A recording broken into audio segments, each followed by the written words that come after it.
Wow. Why don't we sort of come to some stillness here.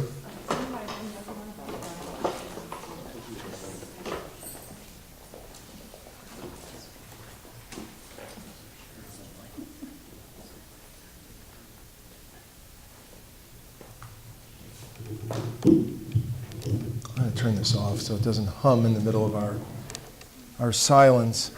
Okay, there's no question that there's a whole language, the sound of silence, and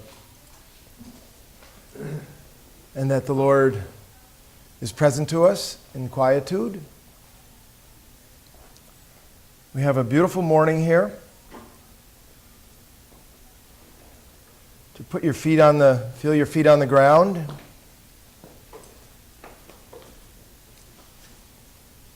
To take the top of your head and pull it toward the heavens.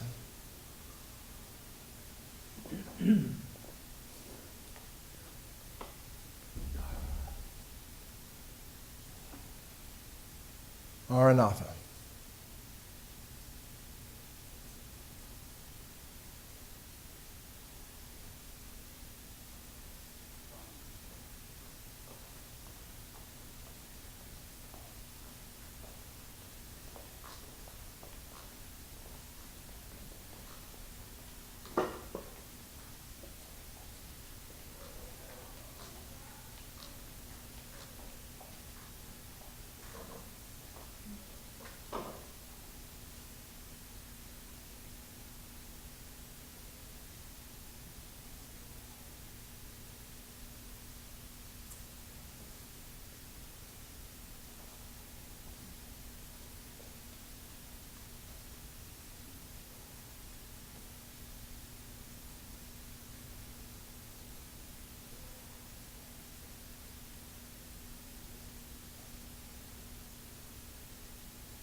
Our Father, who art in heaven, hallowed be thy name. Thy kingdom come, thy will be done, on earth as it is in heaven. Give us this day our daily bread, and forgive us our trespasses, as we forgive those who trespass against us. And lead us not into temptation, but deliver us from evil. For thine is the kingdom, and the power, and the glory, forever and ever. Amen. I want to start to see if anybody have a word about what we just did. Anybody with a thought, a comment? Could you tell me when I don't know meditation, I'm learning from you. Is it only to be a communication between ourselves and the Lord? We don't speak of anybody but of ourselves. It is not a kind of prayer for people in our lives. That's my question. Oh, well, I would, I don't think it's always a beautiful thing to pray for people in our lives. And I would have a hard time saying, my gosh, don't pray for somebody. That's a beautiful thing. We're just barely touching something here. We don't have enough time really to give to it. If you were going to give the appropriate time. People would say half hour in the morning and a half hour in the evening. And so there would be time enough to say the petitions of our heart, to let those petitions come out, and time enough to be silent still. But I mean, we're really in the mornings here just centering ourselves. So say your prayers and then let them go. Anybody else with a thought? Is anybody doing more to give more of a go of this than they have been in their normal lives? Sort of some head nods. Anybody want to comment on any of that?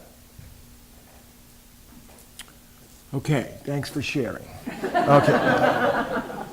We've been wandering into a world of spiritual development, and in that world we've been talking a little bit about growing up in the Spirit. The great teacher of prayer, the great teacher of meditation, of course, is the Holy Spirit, and the more we give to prayer, the more the Holy Spirit gives to us in leading us forward in that way.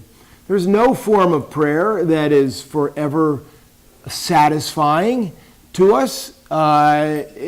Everybody has periods of aridity, what's known as aridity, and it's very possible that you feel nothing for many, many years. Now, we had talked about great movements of the Spirit, the first being some sense of awakening, some sense of that God is real. It's very hard to have a godly spiritual life without directing your life toward God. It's possible to have a secular spiritual life of sorts. In other words, to do things with your spirit that is non-referencing to God. We all have spirits.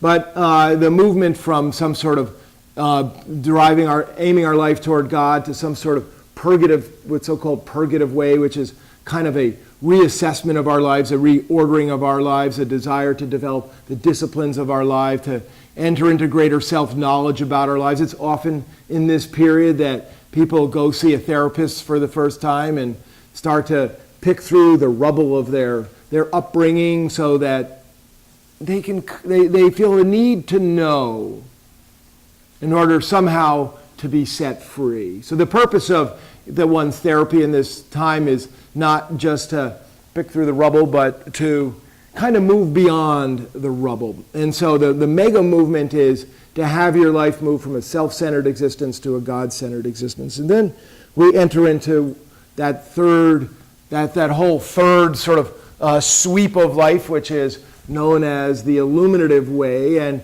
in the illuminative way, there's some major characteristics of spiritual life. Just as we would say when one becomes an adult, there are major psychological characteristics of adulthood. And one of the major spiritual characteristics of the illuminative way, which has a very huge and sweeping thing, that's why we're spending so much time in here, which begins at some level with what is known as indirect contemplation.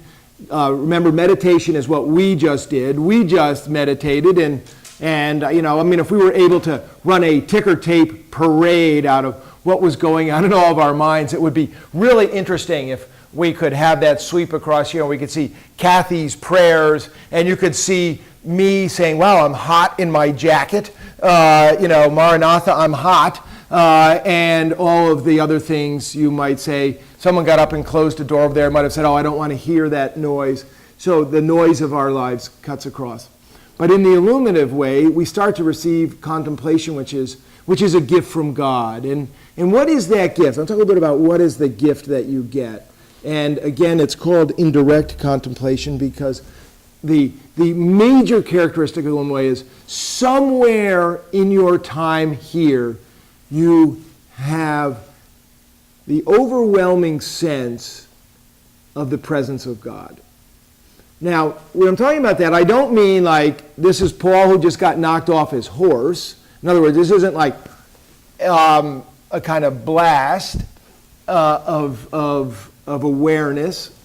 And nor is it, though it might be just a touch of, something like what happens in the unitive way, which we're going to get to, which is when one experiences complete communion with God, and in the way where two glasses of water are poured together and there's only one water, or two flames, two candles are taken and put together and that there is one flame. In the unitive way, people experience the loss of their personhood in certain experiences. That's the union is so strong that they lose the subject-objectness of in a certain type of spiritual development. But in the illuminative, and that's for very few people, unless there's a flash of it. There is for some people a life of it. But in the illuminative way, we can receive gifts of God's presence where I'm still Peter and Nancy's still Nancy. We don't lose our personhood of it. So this presence of God is mixed in with all of the normalcy of daily life. Got to get up, brush your teeth, fell out of bed, dragged the comb across my head, the Beatles, ba-doom, ba-doom, ba-doom of daily life, that the march of daily life goes on, and that in the time you may also experience tremendous periods of aridity, the lack of any sense of the presence of God. Now, anybody know what I'm talking about so far? Any of you ever had an experience that wasn't completely game-ending or game-beginning, a sense that God was present with you? I mean, you know what I'm talking about here? Yes, Liz? I just had one this morning. Good timing. It was totally out of the... Speak up so everybody can hear you, okay? Okay. It was totally out of the blue. I was reading a book about a man who has adventured in the search after porcelain. And I was being taken on a journey where Marco Polo had been in China. And then he brought back treasures which are now at San Marco in Venice. And from there, I started to go into a kind of reverie. And all of a sudden, I had this feeling of being surrounded by love and a sense of my heart beating faster, a sense of a kind of anticipation that I had a choice to make. Was I going to go forward into this feeling, or was I going to withdraw from it? And it felt spiritual, it felt religious, it felt faith-based. So here I am. Well, we're going to get to the question that you just had, which is, do you enter in farther? Do you go back to making sure the pot doesn't burn on the kettle? So by that I'm referencing Teresa of Avila, who, when she would write to her sisters about the sort of experience that Liz described, she would always say, do not let your religious experience burn out the bottom of the kettle. That all of your religious experience is to be grounded in the dailiness of your life. So you got to come to church. You got to get up, you got to have breakfast, and that we are given gifts of tasting.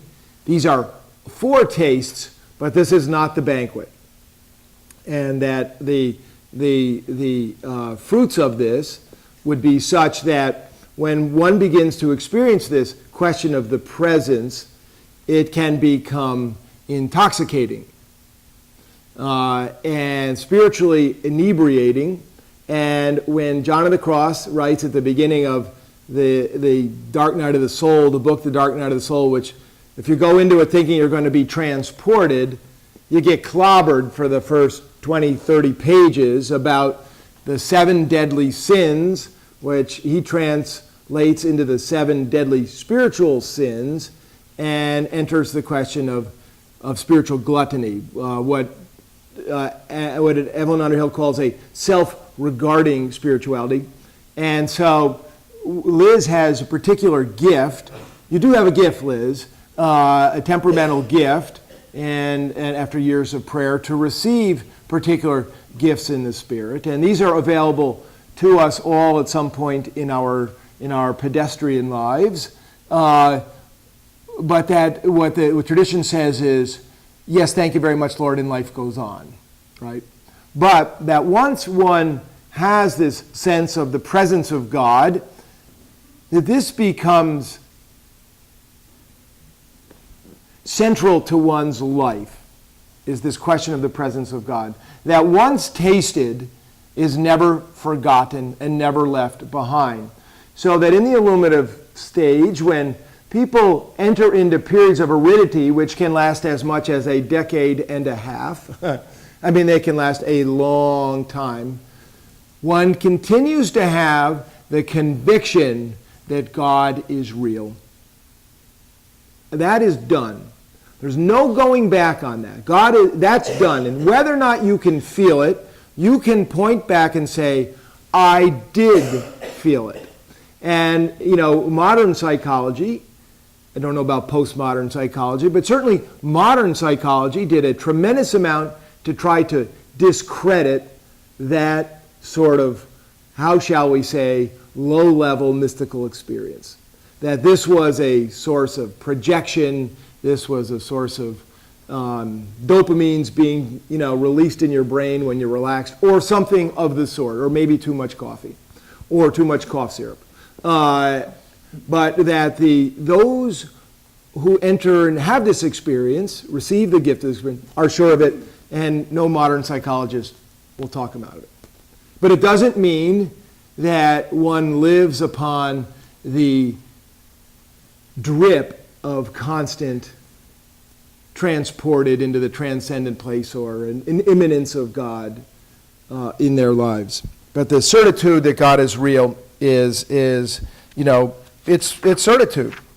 Now, let's just talk for a second about what happens. What happens in these things?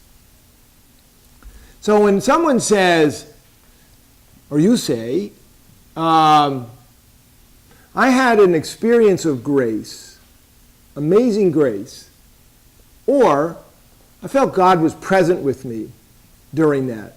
Can anybody, I'm forcing this a little bit, can anybody tease out any differences between that, between those two statements, perhaps those two experiences? Could you repeat them? The difference between saying, I had a graceful experience and I felt God's presence. Would you define grace? He's trying to get us to do that. The question was, will I define grace? There's a lot of definitions of grace. One of which is God's presence, movement of God. For being such a popular word, it's shockingly hard to define. That's why I'm not going to define it. I'm not smart enough for that. I would say that I had one experience that sticks out to me of the presence of God, but also to me was the presence of God as a body, as a whole body of people. And that was when the day or two before my son was to have brain surgery, I was holding the book for the celebrant in the front of the church, and his name was in the prayers. And when his name was said, I had a physical sensation in my whole body. And at that moment, to me, that was the presence of God, but also the presence of God in the prayers of the whole body that surrounded us. Okay, doubly beautiful. Beautiful in the truth of that, and beautiful in the example of that. That would be an example where you might say your conviction is that God is present to you in a particular way, as though God showed up. Okay, so we believe that God is forever in the core of the center of our being. But there's a sense also that God came to me, to my soul, I'm putting words in your mouth a little bit. You're talking about in the body, the whole gathered, that there was this experience of presence. I don't want to, Yeah. let me edit myself. I'll come to that part later. Yeah. My mother had a childhood experience that was very profound, and it was what started her having a genuine faith in God. She was 8 years old. Her mother had gone into labor at home, and the obstetrician came up because that's what happened in those days. And he said, "This is very difficult, very dangerous. I'm going to have to operate right here and now in order to save your life. And the baby's life probably will not be saved." And mother heard this. So she went out into the back field and sat on a rock, and all of a sudden, she again felt surrounded by light, she felt surrounded by love, and she felt surrounded by an assurance that her mother was not going to die. And she felt very much present during all of this. And then later in life, every once in a while, she would have an experience of presence again. But it was different because in those later experiences, she felt other, and she became less aware of herself. And I think that's a significant difference. She didn't feel this tremendous union that happens to some people, but she did feel that she kind of dropped away. Her analytic consciousness dropped away. Okay, I'm going to stay with your first one, okay? The story of your mom as an 8-year-old at the rock, and the sense of presence in angels and sense of godness presence. So in the tradition, the great commentators bear witness to something that says God was present to me in a unique and profound way that transcends, oh, God's always with me, and that I experienced it as presence. And this presence can be both something of what Jill talked about, surrounded by in other people in the congregation. It can be in the communion host. For instance, there's much about that. It can be a little bit like what Liz described her mother experiencing as an 8-year-old in the light. It can be in many, many ways, but in this, the second experience would probably go into a different category, Liz, that there is something completely ineffable about this. So that God's presence doesn't leave you necessarily with a stunning image unless you have a particularly artistic temperament, likely. Perhaps for those with artistic temperaments, they have musicians hear, they see music, for instance. They have that wiring. Artists see feelings, right? Then musicians, you get what I'm trying to get at here. And so if you have a particular temperament, it might come out through your senses that way.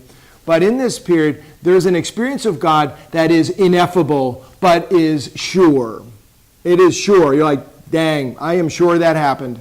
And this, those of you who have heard my sermon this morning about, or haven't heard my sermon this morning, when you go to tell this to somebody who doesn't know what you're talking about, you sound like a Looney Tune, okay? And like, you're right, you really ought to see a doctor, kind of thing. And the conviction that one experiences God's presence leads to the desire to always experience God's presence, to always be in God's presence. So this leads to a kind of piety, which is called The Practice of the Presence of God. And here is the copy of that book by that title that was titled later, it says on the back, A Devotional Masterpiece. And it is. This is unlike the Rule of St. Benedict, which is a masterpiece of masterpieces, but it wasn't really designed for devotional reading. This book has a tremendous amount of sustenance in it. These are gathered letters of a 17th century monk who was writing to somebody else and didn't want to write about himself, so he described him as he, as though he was talking about someone else, but he was talking about himself. And so in the practice of the presence of God, Brother Lawrence, as he was known, launches into, now that I have tasted that presence and all the fruits of that, I want that your soul desires union and communion with God. Now, we saw something of this in Peter and James and John up on the mountaintop at the Transfiguration, right? And Jesus is transfigured, and Moses and Elijah show up, and Peter says, well, let us make 3 booths, right? Let's make 3 altars to this. And so, in other words, I want to keep this. And Jesus is like, forget it. You're missing the point. This is how Peter's always missing the point. That's what I love. It's perfect namesake for me.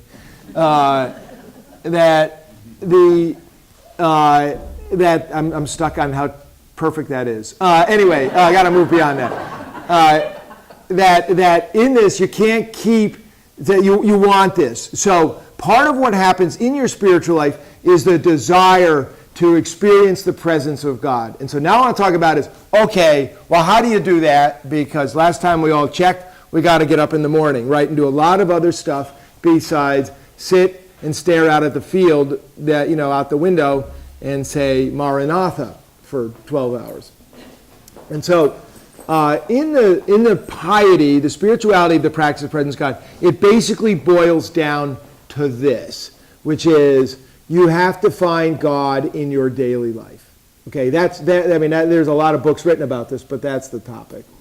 And so how do you find God in the midst of your daily jobs? From things as mundane as the laundry to as maddening as trying to change your telephone number or to call Optimum, right? In which everybody decides at a certain point that somebody needs to die here, right? I'm either going to commit suicide or I'm going to kill Optimum. The maddeningness of our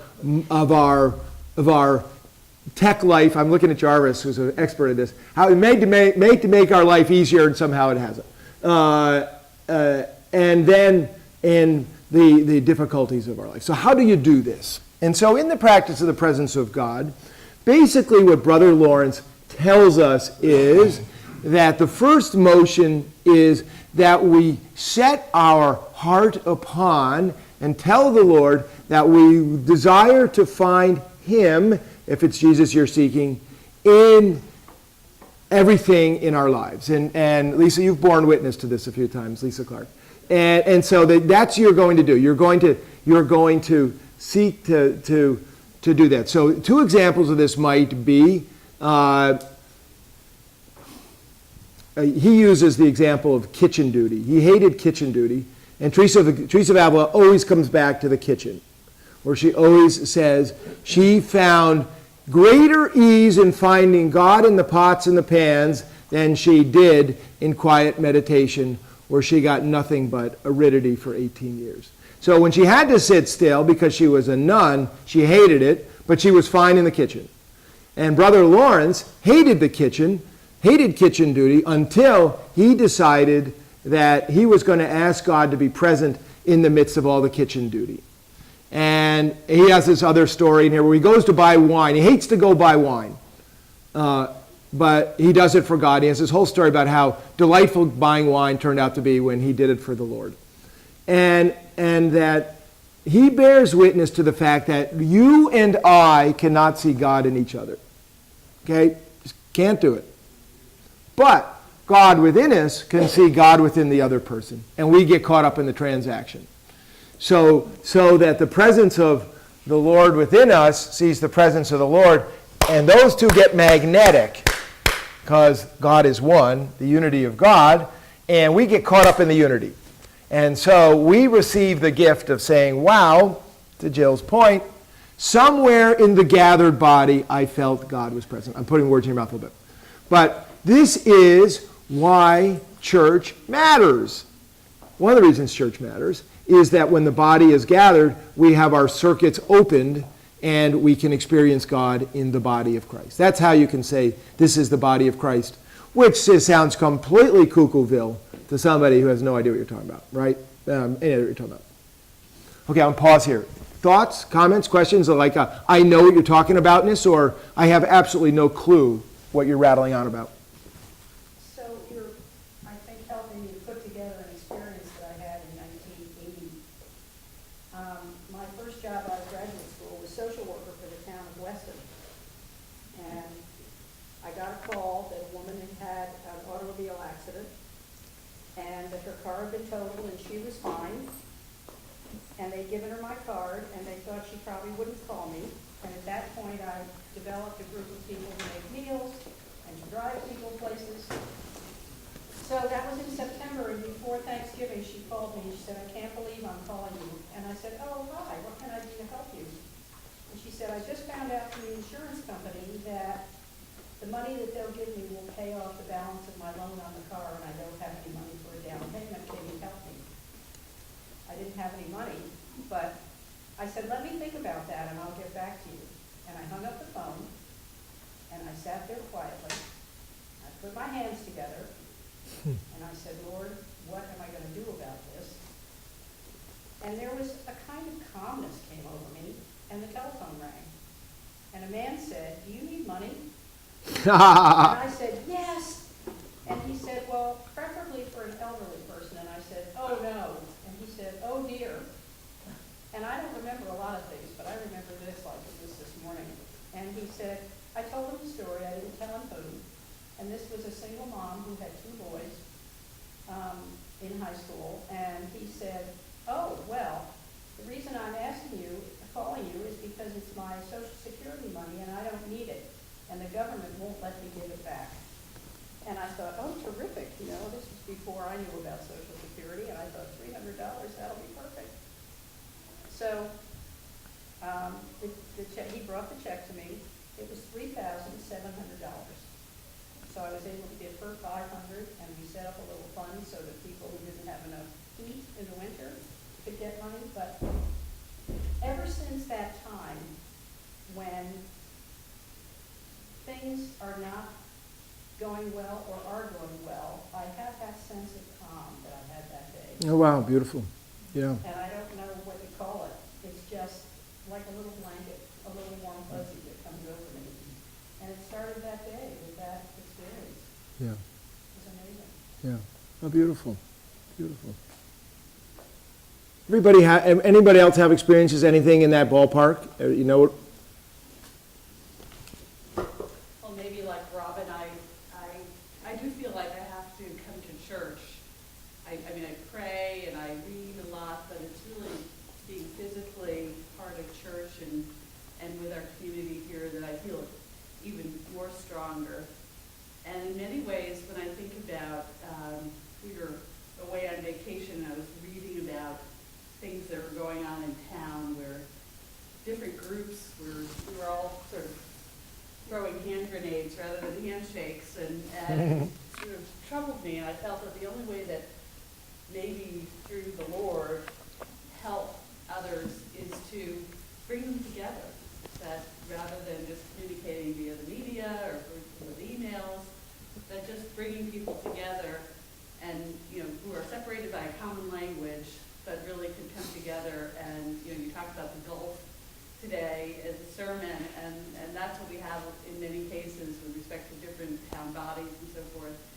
So I can't do it through email, and maybe I can do it through a phone call, but I really have to do it in physical presence of others. And so that's what I'm attempting to do, and it's just sort of reinforcing coming here and listening to this, and maybe that's what God has asked me to do. So That's beautiful. that's what I'm Yeah. trying to do. Beautiful. That's really beautiful, and thank God you got elected. I want to read you a little piece here. This is from Brother Lawrence's book, and about not being anxious, and this little bit of the sense of peace reminded me of it while I listened to you speak. It says here that when he had stumbled, he's talking about himself, but you have to listen, it's all in the he category, that when he had stumbled, he simply acknowledged his fault and said to God, I shall never do otherwise. If you leave me to myself, it is up to you to keep me from falling and to correct what is wrong. And with this, he put the pain of this fault from his mind.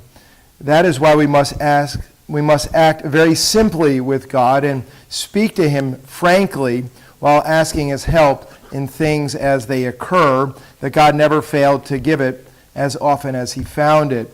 That he had recently been sent to Burgundy to buy wine, that this was difficult for him since he had no head for business matters. He was lame in one leg and he could not get about on the boat except by hobbling from one cask to the other, but that he had let none of this bother him, least of all the purchase of the wine, that he said to God that it was his business he was on, and that afterwards he found out everything had gone smoothly and had gone well. The same thing was true of his work in the kitchen, for which he had naturally strong aversion, having accustomed himself to doing everything there was for the love of God, and asking his grace to do his work, he found that it had become quite proficient in the culinary chores during the 15 years he had worked in the kitchen.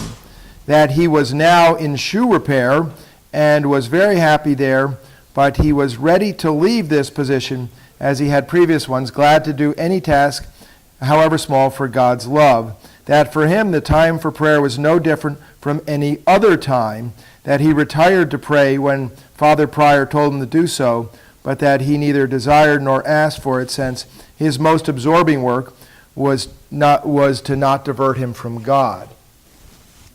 And so what he is talking here and describing again about himself in the third person is, if you set your heart upon that you're going to do God's work, and that God's work is everything, including shoe repair, cleaning the kitchen, shopping. Okay, we don't do shoe repair, we bring that out. Or send them to LL Bean after 15 years and they send you a new pair. But we don't do it on our own. But what the key here is the disposition of the heart, and that even though he goes on to say that one forgets God in the busyness and occupations of life, you simply, when you remember God, you simply come back and say, aha, sorry about forgetting you. Would you bless what I'm doing with your presence? May I be great, may I be an instrument of grace in the mundane of my life. And there's a hymn, I should change the hymns for today. There's a hymn about this that talks about sweeping the floor for God. And it's so radically simple, but of course crazy complicated, right? But that's what the tradition teaches is the next level of prayer. That's what I'm getting at here. Well, last time we talked about different types of prayer. Those were kind of saying your prayers or being your prayers. This is the concept that doing your prayers is doing your life. That's your prayer. Your life is your prayer.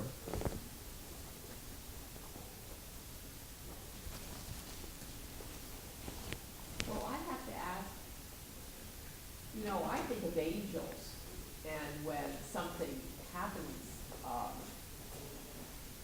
I just realized God sent the angels to accomplish that. Now, you've never used the word angel, so perhaps I'm using an intermediary that isn't right. That I could simply say, God, you did it, but I assume he has to have helpers. Okay. What a great topic. Love that. I remember one day, you ever have people say arresting things to you? Right? Some of them we respond to with arresting ways too, right? That happens when you're in the car and somebody drives by and throws a certain bird in your direction, right? But there are also other arresting things. I mean, somebody after 5 o'clock church said to me and said, well, your angel was with you today. I was like, oh, smoking, I like that. Okay, so here it is. Angels, I believe in angels. I'm sure the heavens are full of angels, and I'm sure that some of you will become angels. And that's what the tradition holds. This is what Jesus tells us. And that angels' job are to reflect God's being, that angels in themselves have no use other than to be God's use. And that what is the biblical job of most of the angels in the Scriptures? The Scriptures are packed with angels, and that is to do God's will. And so this comes back to the whole concept of a guardian angel or an angel delivered. I mean, look at the angel Gabriel, man. He shows up all over the place. And so would Mary say in that great scene of the Annunciation where the angel Gabriel visits with her, was that a visit from God? Was it a visit from the angel? And the answer is yes, right? And in the Abraham story where the 3 people come into the tent, and it's very ambiguous about whether or not they're people or angels, and the answer is yes, that they are both, and that I have no doubt in my mind that we are visited by angels, but that the visitation of angels is essentially the visitation of God. That's a delivery system and a delivery mechanism, and that this is efficacious on earth and in the heavens. I really believe that. Great. There's a lot of good books written about angels and some horrible books written about angels. In the prayer of, what's that prayer? Give me the wisdom to know the difference. The Serenity Prayer. I give you the wisdom to know the difference in the angel books. Angelology caught on about 1990, remember it? Suddenly angels were hot. And you could sell any book that had the word angel on it, and a lot of garbage was written. But there are some incredibly good books about angels, one of which is written by Jane Williams, who's Archbishop Rowan Williams' wife, and she has a PhD in theology too. These people have dinner time conversation unlike the rest of us. I just have to tell you that. And she wrote a wonderful book going through the biblical angels and what their role is, and angels in our lives. It's a great little devotional read, and I talked to her about it a few years ago, and she sort of blushed, and she said, the best thing about that book was the artist, because there's some beautiful, beautiful artwork about angels in there. Anyway, God bless you. I wish you that the angels are with you for the rest of the day. I like that very much. Okay.